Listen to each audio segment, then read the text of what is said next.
আপনাদের দাম্পত্য জীবনের কোনো বিষয়, আপনাদের কোনো সুখের অতি আনন্দের বিষয়, নিজেদের বিষয় কখনো কারোর সাথে শেয়ার করবেন না।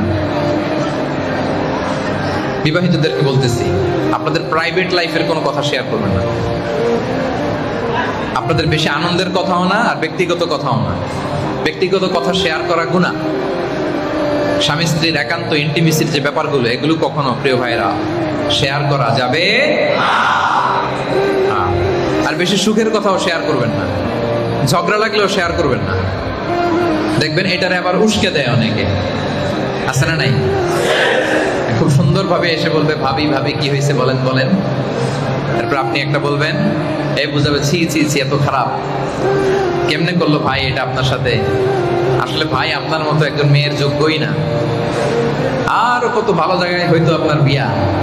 এরকম আছে না নাই? এরকম যখন ফুসলাবে, আপনি তখন শয়তান দেখার নিয়ত করে ওই মহিলার দিকে একটু তাকাবেন, কারণ এটাই শয়তান। এটাই কি? এজন্য নিজেদের ব্যক্তিগত কোনো বিষয় কখনো অন্যের কাছে শেয়ার করা যাবে না।